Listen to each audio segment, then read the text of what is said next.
5 losses in a row. We break it down next. Go Cubs. You are Locked On Cubs, your daily Chicago Cubs podcast. Part of the Locked On Podcast Network, your team every day.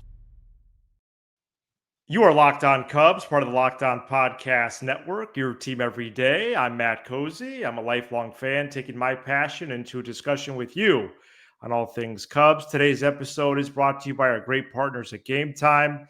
Download the Game Time app, create an account, use code LOCKEDONMLB for $20 off your first purchase. Chris Jacobs is in for Sam, who will be back with me after Cubs-Mets on Wednesday night. Chris gave us the shout out this past summer during the 7th inning stretch. Longtime TV personality, producer, and the Cubs, they could produce a win pretty soon. Oh, man. Leading 6-1 going to the 5th. The Cubs lost 9-7 to the Mets on Tuesday. The Cubs, for now, are in the first spot in the NL wild card by either a game and a half or 2 games, as the Padres are currently playing as we record. Cade Horton left the game after 3 innings due to back tightness. We'll give updates on that and our concern meter later. But Chris, the Cubs have now lost 5 in a row since clinching a playoff spot. Yeah, longest losing game of the season now at 5 games. I mean, what a disheartening loss. And this game had a little bit of everything. A crazy start, second pitch of the game, home run. And then Horton looks like he's settling down and he's cruising. And then he's got to leave the game for mysterious circumstances. And then we find out a little bit later, a couple innings later, it's back tightness. So hopefully that's not serious. But, man, this team, it's not boring. Being a fan of this team is anything but boring. And then, the Cubs come back. They're up 6-1.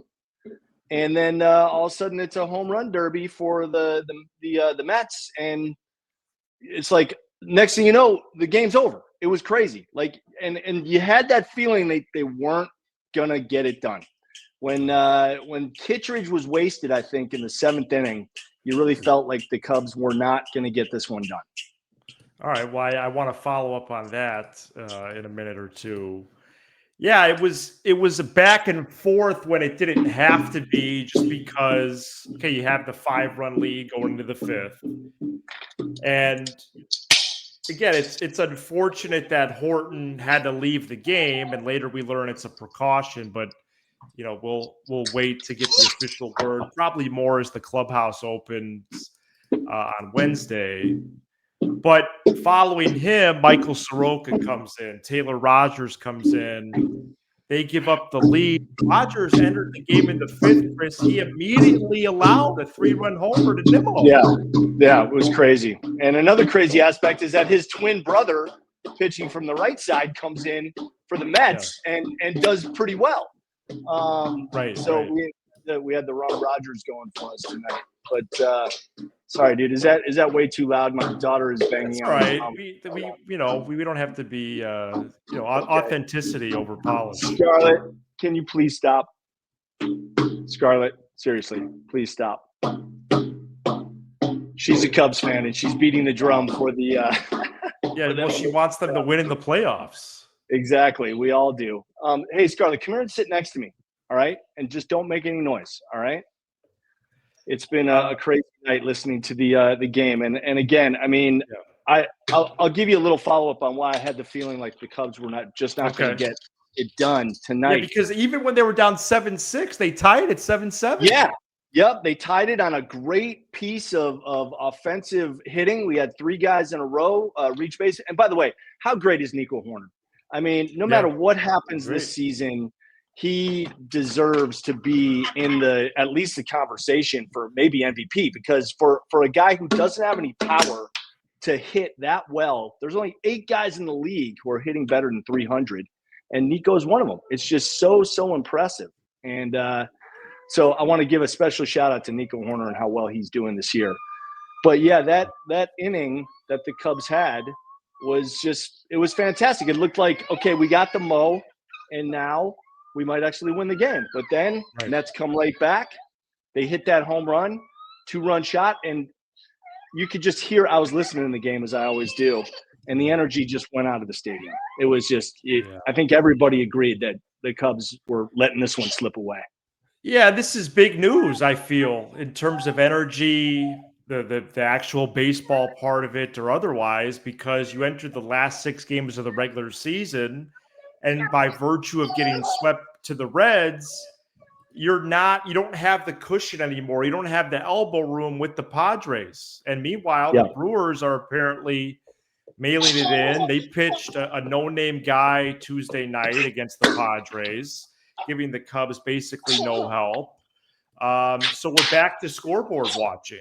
It seems the Brewers got it wrapped up, and so they're going to take the rest of the season off. Yeah, it's very disheartening, and it's scary because we've seen this happen so many times. We've seen this happen the last 2 seasons. They collapse at the end of the year, and yes, they're in. But we don't want to be in. We want that top wild card spot so we can have those 3 games at Wrigley. I'm much more confident playing in Wrigley than I am down in San Diego, obviously. So, and meanwhile, the Padres are playing like the best team in the league right now. They're as of this recording, they are up 6-0 on the Brewers. So it looks like they're going to let another opportunity slip away. Yeah, and you're right about a parallel. I think at least to 2023. Yeah, they celebrated last week. They clinched the spot. But to reverse course and actually have to fly out to San Diego on Monday would be a major letdown. And I would have basically virtually no confidence, especially if there is something wrong with Horton, Chris. But that would be the absolute worst news, and that would a little bit counteract what looked like good news that we got from Wrigley Field today, that Tucker for the 2nd day in a row is running bases, hopefully with no pain. And I'll take a hobbled Kyle Tucker in the wild card round than no Kyle Tucker. I don't think as I think Sam said in the last couple of shows you guys did, they don't have much of a chance without Tucker. They need Tucker in that lineup. Yeah, I think they could beat the Padres, maybe a division series, but it's hard to see. Without Tucker. I don't see him taking 2 out of 3 in San Diego.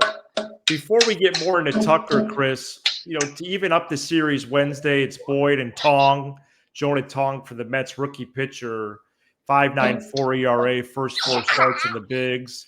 Cubs should be able to get a jump on him.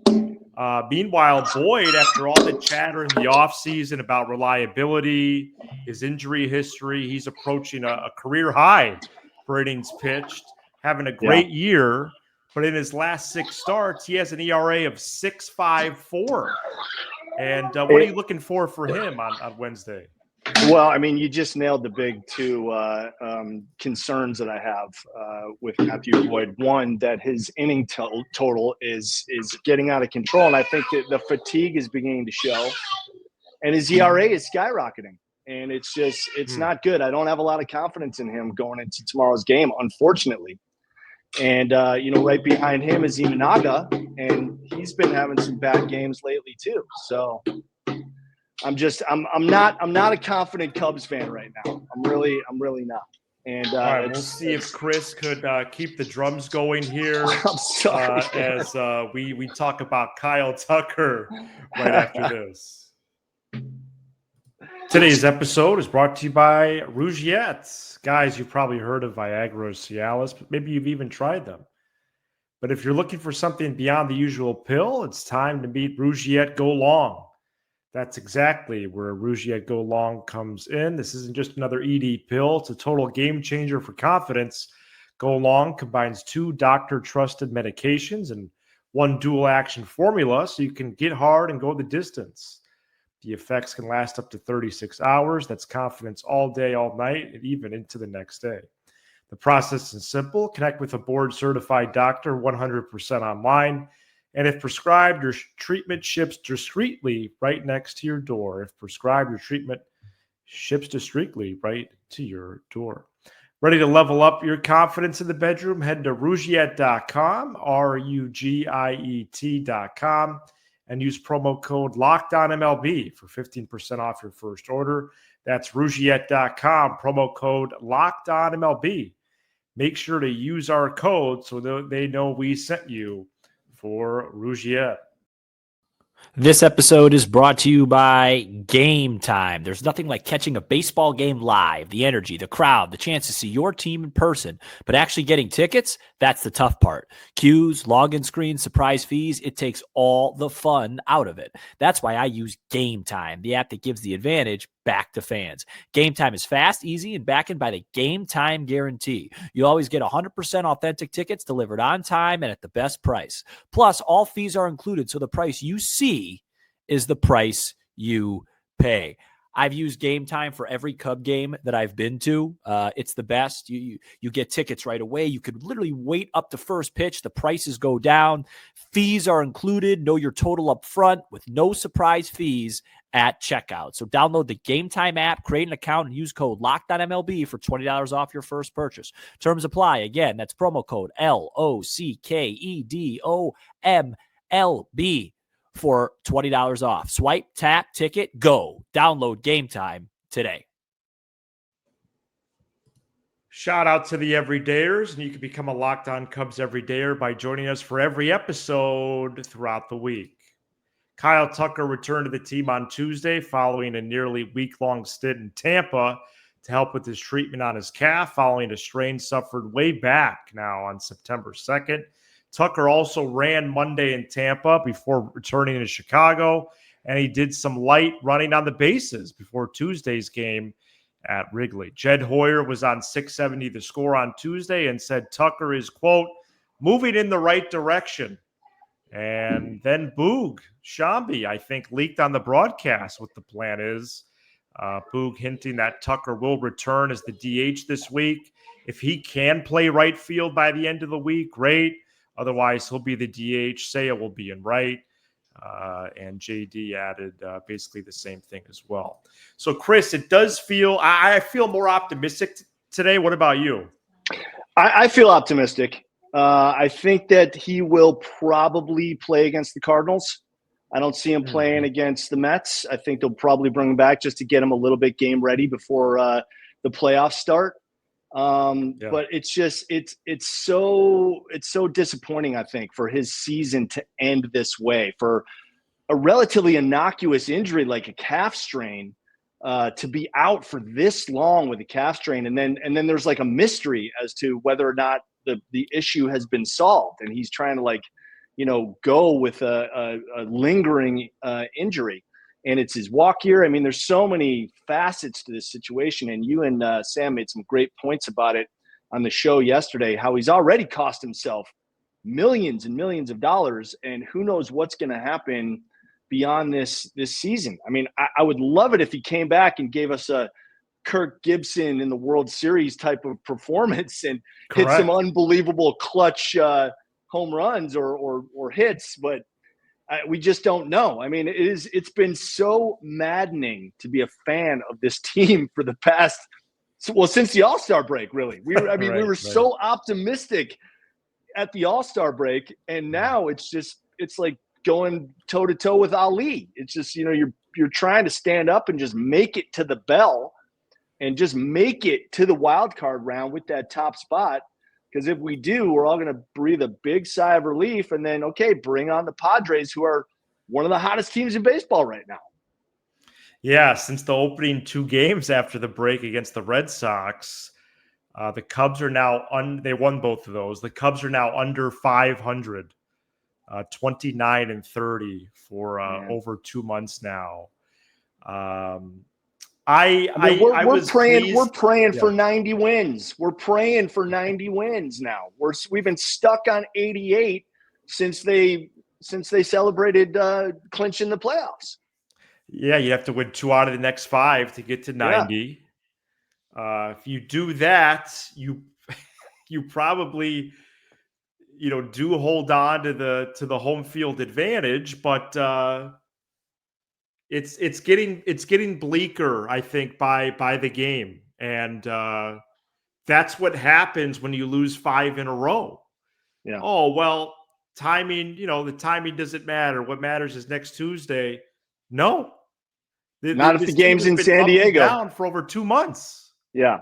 And meanwhile, the Brewers are just folding up the tent and just going to rest on their laurels, having the top spot wrapped up. Although the Phillies could go on a heater and take that top spot away from them. They certainly don't want to do that. Yeah. So, I mean, they do have something to play for in that regard, but they're certainly not showing very much resistance to the Padres right now. They had a chance to win the game last night in extras. They couldn't get it done, and they let the Padres grab one last night, which clinched their playoff berth. Mm-hmm. So they're on that playoff high, and they're doing a great job against the Brewers tonight. Yeah, I wonder what the Brewers' plan is for the week. Maybe this game, this Tuesday game, was just a one-off or something before the weekend. But you have a Mets team right now that's they're fighting for their playoff lives. So they're gonna give you your best shot. The Cardinals are gonna try to do some kind of spoilering. I just made up that word if they can this weekend. But Chris, the part about Tucker that I talked about in our last episode, and now I have the stats to back it up, is he jams his finger on June 1st. He plays the whole month. Right. And his swing suffers because he's compensating for his jam finger, and he goes in a total slump. And then there's that week against the Brewers where the Cubs won 3 out of 5. Tucker didn't play. And then since the start of the Angels series until September 2nd, he played 11 games. Listen to these numbers. This is what makes me sad, but I do have maybe a bit of optimism about his absence in a minute. But in 11 games, he slashed 400, 489, 800 with 4 homers and 4 doubles. He was back. The question was answered. Yeah. Yep. And then he's sat now for 3 weeks. Yeah. And then, I mean, can we pinpoint the moment where he injured his calf? Did he overextend running into first base? Is that what it was? I'm not sure I recall that. I don't really recall a particular play. I mean, we know that sliding into second was when he jammed his finger. Right. But I don't remember there was a particular play either in the outfield or running the bases where he strained his calf. It just was like, okay, Tucker's out now. And it was very strange. And now it's been 3 weeks. What was it? September 2nd he went on the IL? 3 weeks today. Yeah. So it's just another kind of wrinkle in this crazy Cubs season. And it's like I said earlier, it's been maddening being a fan of this team this season because we had such a hot first half and it's been such a bumpy second half, and we've been hanging on. We finally got to the point where we realized the division was out of control. We're never going to catch the Brewers, okay? But now our new goal is to get that top wild card spot, and now we're fumbling that. And it's just like, come on, guys. You were up 6-1 in the 5th inning. You've got to win that game. You have to close that out. If you're going to do anything in the playoffs, these are the types of games you cannot lose. You cannot lose tonight. And they did. On a 2-run homer to the number 9 hitter. And Pat said on the broadcast, who would have expected that? Oh, he said that was his line. That's a good line. That was the line. Yeah, who would have expected the number 9 hitter to get that? And then, they face the top of the lineup, and it's a fly ball, and they get out of the inning. And there was a questionable call that would have made it 2-2 instead of 3-1. So then I think it was Thielbar who gave up that 2-run homer. Yes, he did. Yeah.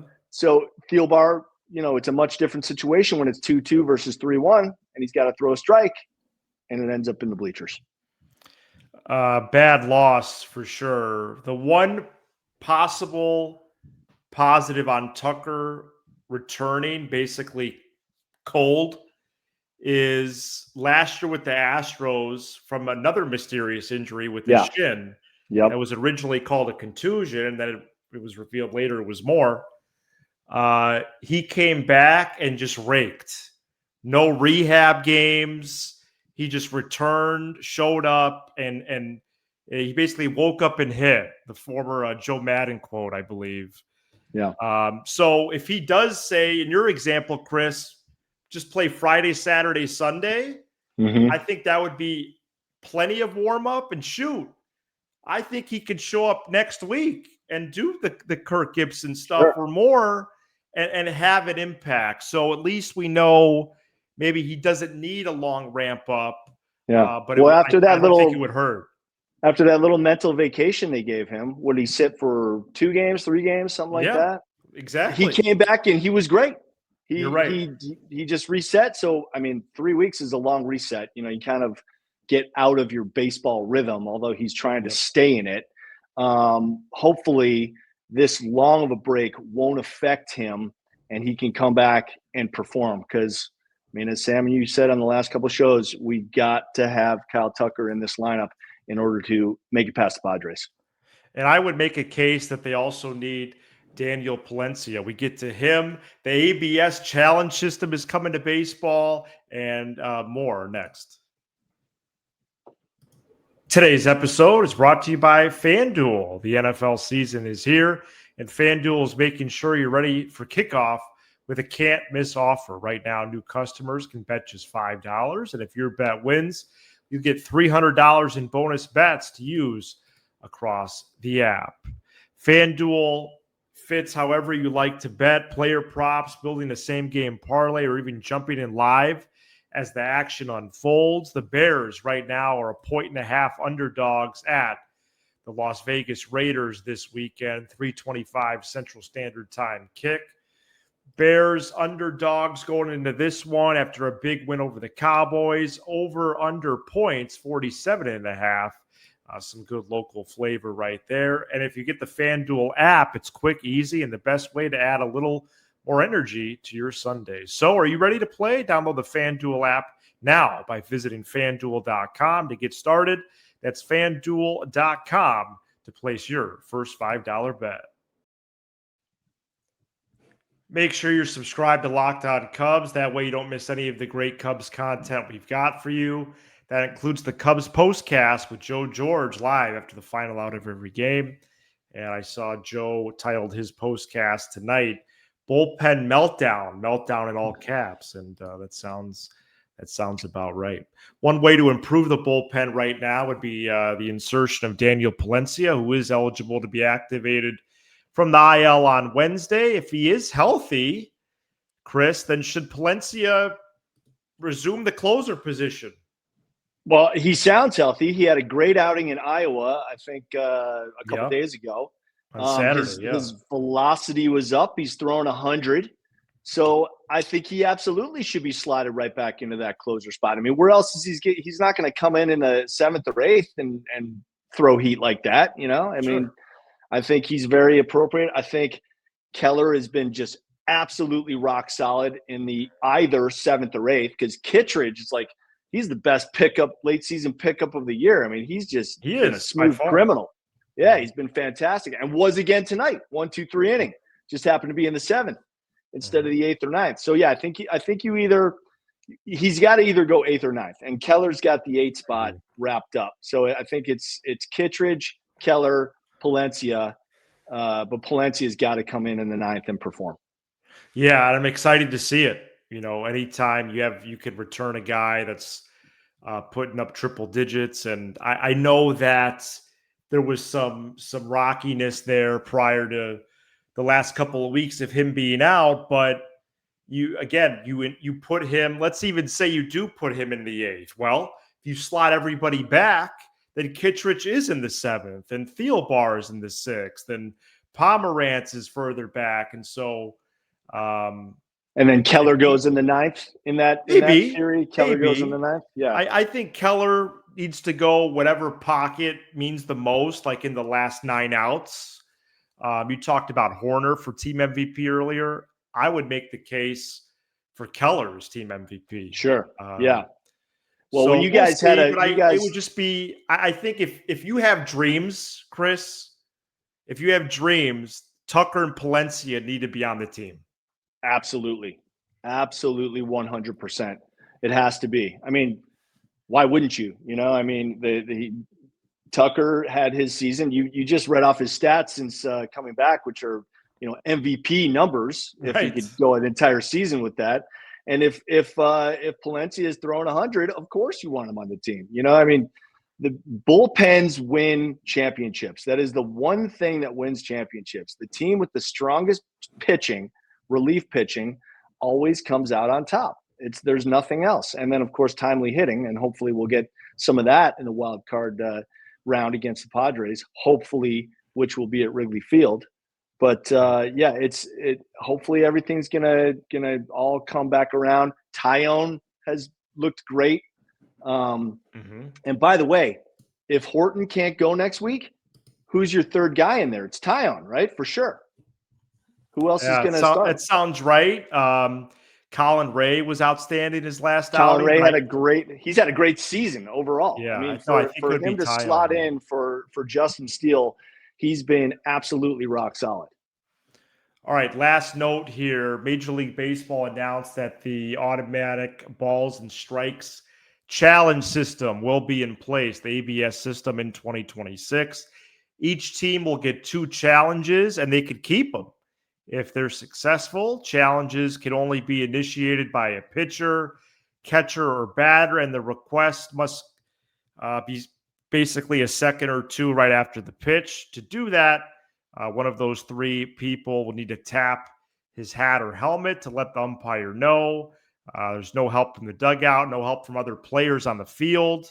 And in each extra inning, if it gets that far, a team will be awarded a challenge if it doesn't have any remaining entering that extra frame.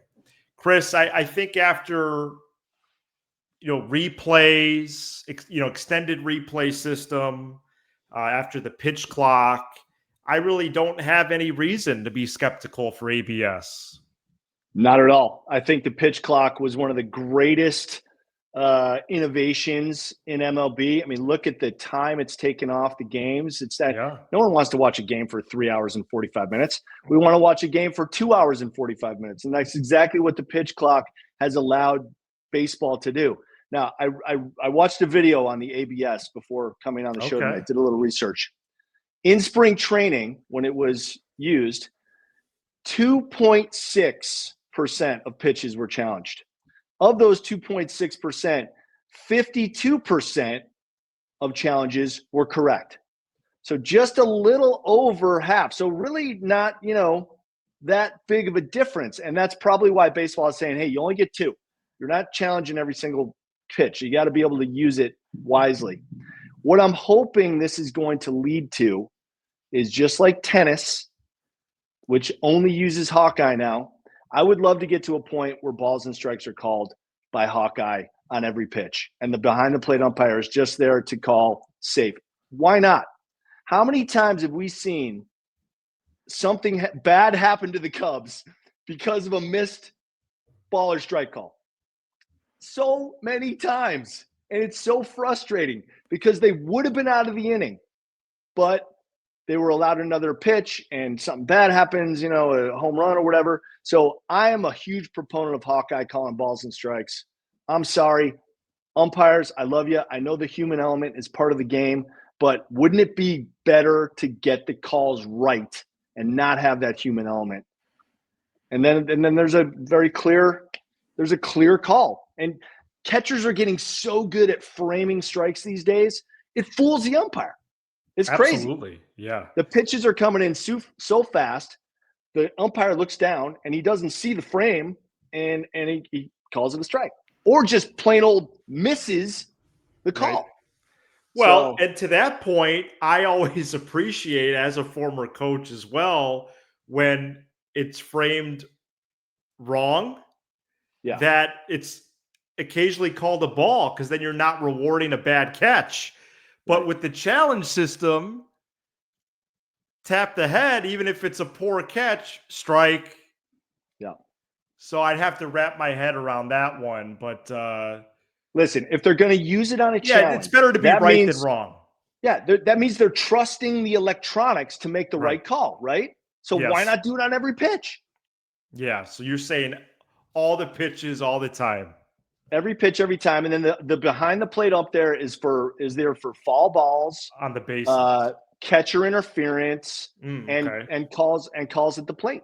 You know, things where you need a human there to do it, because I've just seen way too much bad umpiring.